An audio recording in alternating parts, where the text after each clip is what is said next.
So first of all, I want to thank you all for taking part. I wanted to create a dialogue between industries, and what I'm hearing now is very vertical. Designers are talking to designers. All of the media are talking to a group of designers, but never having the manufacturers talk to designers. And I thought that would be really a good thing to do. So let's go around the screen and tell us your name, your title, and your company.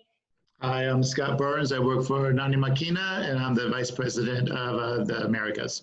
Good morning. My name is Simone Vingerhoets. I'm the Executive Vice President of Roset USA, so Ligne Roset as a brand. And yes, I run the Americas as well. I'm Jennifer Gustafson. My firm is JGID, and I'm a residential and commercial interior designer. Hi, I'm Greg Benson. I am the CEO of Loll Designs. We're in Duluth, Minnesota. Hi, I'm Grace. Actually, I used to work at Clive, Wilkinson Architect as a project designer, and then I joined a small company that I cannot say yet. We're all coming from different industries within designs. What are the challenges of the current situation that you're managing and facing? For me at nanimarquina, we're in a unique position because we have our headquarters here in New York as well, but we also have our main offices or our headquarters are in Barcelona, Spain, but the manufacturing is done in India and Pakistan. So what we're working with are 3 to 4 different governments and 3 to 4 different policies of shutdowns and when things are going to be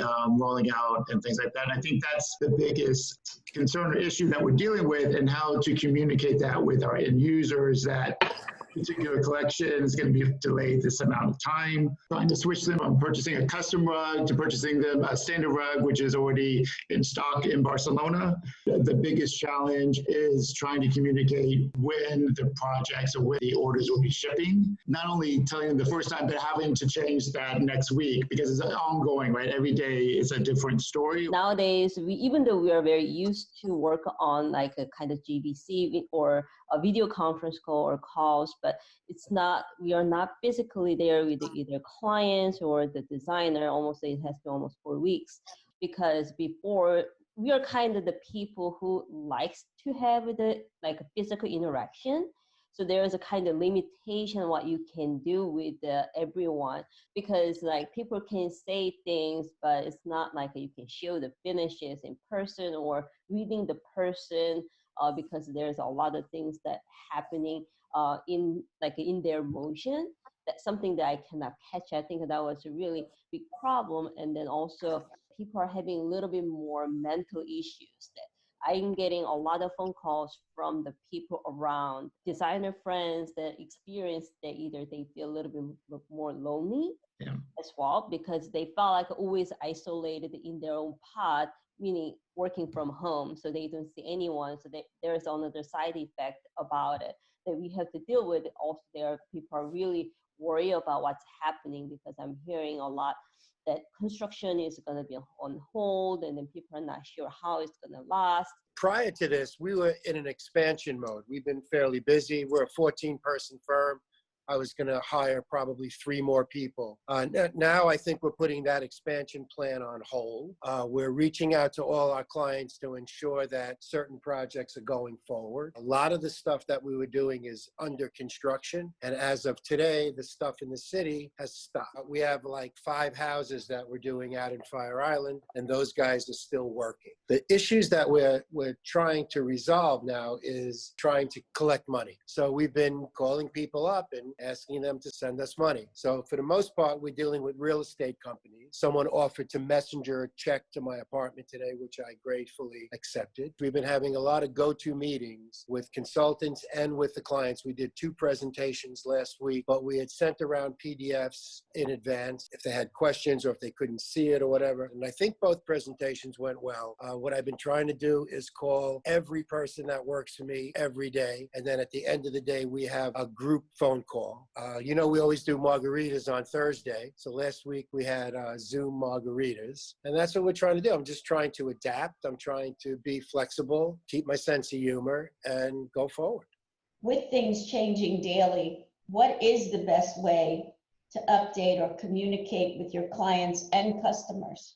What they're saying, people are staying home and they're online shopping. And we're going to try to do is raise our level of customer service so that we're able to do more online. And I've been saying, well, maybe even when someone calls, they don't email anymore, they do this. You know, you video conference with the customer. How can we make the experience better for the customer and not just have it be an email? And because if this is kind of our new reality moving forward for a while, I guess it's embracing that somehow. What we see with the sales team is that there is a lot more texting and calling than emailing. And again, we do the same. We do a weekly happy hour with the whole team. The communication is key, and I feel we've increased communication in this crisis. I also see myself constantly motivating people because some are able to deal with the current situation and some really need some mental support and ideas. I feel everybody is willing to listen and willing to adjust and adapt to the new world, basically. And I feel this is not just the new world of the crisis. I feel there's going to be a major change in how we communicate going forward. I can also add to that. So one thing that nanimarquina did in Spain that was really beneficial, and I hope that we continue to do this moving forward, is we didn't have anything like Slack, which we installed, which we communicate now with Barcelona. And it's amazing because we're getting answers. We're getting better communication now than we were prior to this. So we're going to continue that, which is nice. And then my team here in the US as well is using it. You know, before we were all in the same office, we could just yell across the desk and ask the question. Now we have Slack so we can get real-time answers as well. But like what Jerry was doing, we've moved any monthly pipeline meeting with my employees to a weekly pipeline meeting, just so there's more communication, because a lot of my employees are isolated by themselves at home. So we want to have that communication with them. My issue is, how do we communicate with the end user, the designers, updates as far as delays or new product launches? Is this the right time to promote that? That's what we're dealing with right now. What strategies should we consider as a way of doing residential design, both in the short and long term? Working from home policy kind of changed a lot, because I think people are spending more time working at their home, and then actually the first day when they decide to go home and working, and then most comments that I heard was that their desk chair doesn't work. And then it wasn't never set up for their home office per se. They thought it was great, and then they could work, and then it would be like so easy. But actually after one day they realized people are actually getting into much more functional pieces of the residential areas, like what's working and what's there. And then the other thing, and then people are really conscious about, is that the background of your screen. The people are more focused on those as well. Is there a way that we can looking into a little bit more adaptable pieces that we can utilize for different function? Or is it something that we can make a little bit more functional? Of course, I'm not like a functional designer or industrial designer, but I think there is a really future for that. We will have a comeback of what we've seen in 2008, 2009, where we've seen a clear spike in residential designs. It comes to an ethical point for a lot of clients where they don't want anybody to see that they're spending money, but they would still like to change the interiors of their home. And what we've seen in that time is that we had so many residential interior design projects because people could change the interiors without letting anybody know. If they would have bought a new car, the neighbor would have known. But the funds are obviously there. It's just a matter of how are they being allocated. And I feel there's a real opportunity for residential design. Should design be more adaptable and personalized? A million years ago, when the dinosaurs were crawling on the earth, is when I started designing. And it was a just completely different animal, especially for residential design. And so back then, it was sort of like your entry-level clients were upper middle class people, and then kind of up from there. And then as they became more accessible to the masses through, HGTV and House and all those other places, it became something that people became interested in. And so for a while, it was getting kind of like the bar for the entry-level residential designer started to drop quite a bit. And so, getting projects that were just like one room only, like a kitchen or bath remodel, or, update the finishes in a bedroom or something like that. And so those were like sort of good filler projects. If you had a couple big projects going on, you could sort of knock those out pretty quickly. quickly. Now what I'm seeing is a lot of people, especially with Pinterest now, it's like everybody kind of in that echelon. And it's a big portion of the country that are people who are interested in design, but they might not have the money to be able to work with a designer or architect, or they're just hell-bent on wanting to do it themselves. As it's kind of a seasoned designer, to start taking on clients where you're really just kind of working as a consultant. I've got one client right now, that by the time they got to me, the wife of the couple knew the finishes she wanted. She kind of had an idea of like kind of layout she wanted in the kitchen. And so she had done a lot of schematic work herself. And so she was sort of like, well, do you think this will work? Or I have this crazy idea. What do you think? And so I'm kind of doing more top line reacting and advising, actually designing. And now that people are stuck in their houses, they're starting to see their houses in a new light, or their residences in a new light, in terms of, is it functional for additional uses than just coming home and eating and watching TV and going to bed and going to work? It's a market that I think is going to emerge and could be an opportunity depending on how you approach it.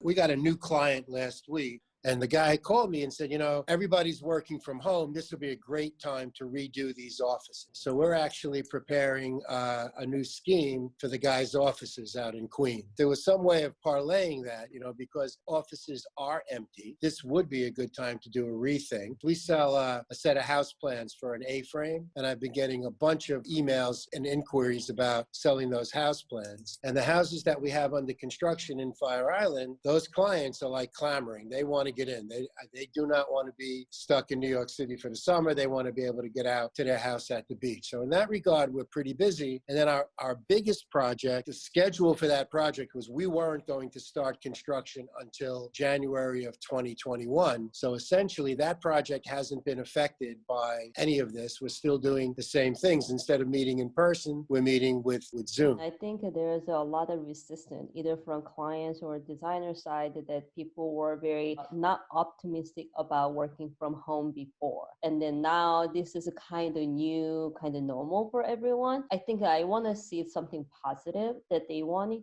Probably it gives a lot more kind of variations how people work. And I hear a lot of people are much more productive because they spend their time and doing stuff by themselves. Probably a lot of practice can be decentralized. When we are designing the space, I think it can be a lot more meaningful. So before we are designing the offices for one cause, we design for restaurant one cause.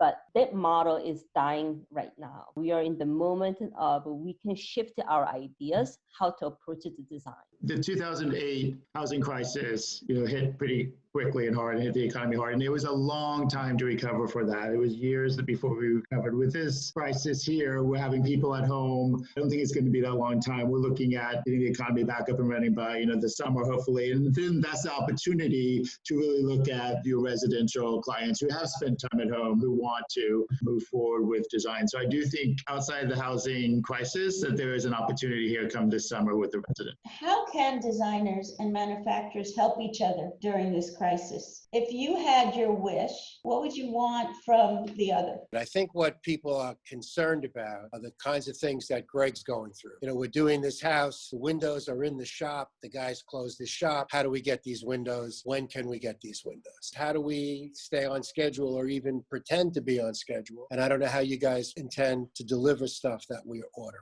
I want to order stuff from nanimarquina. I love your stuff. I want to order furniture. We love Ligne and Roset, but what do we do? How do we go about doing that? I had a lot of customers and designers that said, would you give me a written guarantee? This project is supposed to be installed in October. Will you refund my client? If that gives your client peace of mind. If we are not, we would be happy to refund the client. So those, I feel, have been good interactions where we've worked hand in hand. We benefit greatly also, obviously, from our quick ship assortment at the moment. What the teams have done, they've basically taken all the material samples home. So we do have digital samples, but people want to see the physical samples, and that helped a lot. So we could just send them to the designers and they have the materials they need. Right now, we're not open. What do we do? We can't even schedule or update customers on when we're going to ship because we don't know when we're going to open again. And so it is, there's just so many unknowns right now? I think the best communication is like going through your open orders, and if there's extreme delays, like notify the designer. Like right now, India shut down to April 17th, and we have some big projects going on. So there's nothing going out until we know after that. If there may be another update in a couple of weeks saying it's going to be an extended lead time. So we have to constantly communicate. But and Simone, you reminded me, we're talking about refunds as well. Yeah. And you don't want to do that, but maybe to Scott's point, it's communication and transparency. And I'm writing a note here. Well, maybe we should reach out to people about refunds because they're probably thinking about it. And at the same time, we can say, but don't cancel. Like we need you. You know, this is our economy, but we'll do it. So it's not horrible to say, listen, I want to stay in business. What do you need from me? You know, I mean, no one's expecting anything for free, but they are expecting flexibility and modifications to standards. You know, I don't do multiple huge residential projects anymore. So I might just have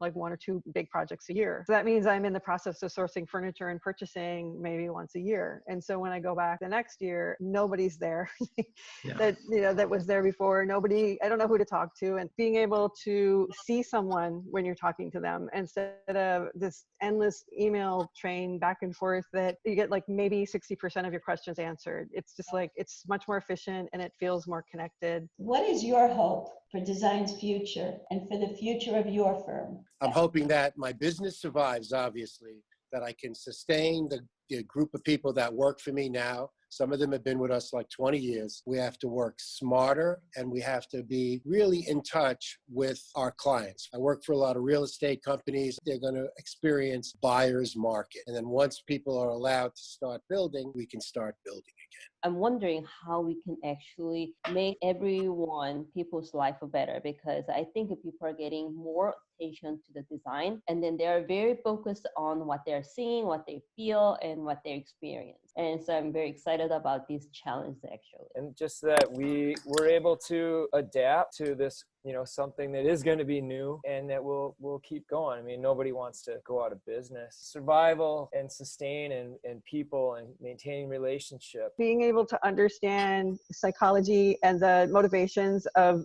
different demographics, you know, really listen and dial in and figure out solutions for them, is to be able to be a voice of reason and an educator, to give them enough information where they can at least get started and they don't end up in the weeds. Figure out if I'm the best designer for them, and if not, help them find their person. So I think there are 2 things I see happening in the future of design. And one is that we're really going to be focused more on digital marketing and resourcing that way. The second thing is relationships within the industry and how she wants a point person to guide her and to solve problems and things like that. With our headquarters in New York and Spain, we're getting closer together. We're talking to each other more. And I see that happening with my employees and their interior designers and the relationship. I think once the crisis is over, those relationships are just going to be stronger. And as an industry, we're going to be stronger together because deepening conversation inside and outside, appreciation for what we have. And this is also goes internally, I feel, for the teams. I feel we had 12 years of a really good run. I'm hoping for taking more ownership of situations, of assignments, and really appreciation for what we have and what is given to us every day and what we are part of.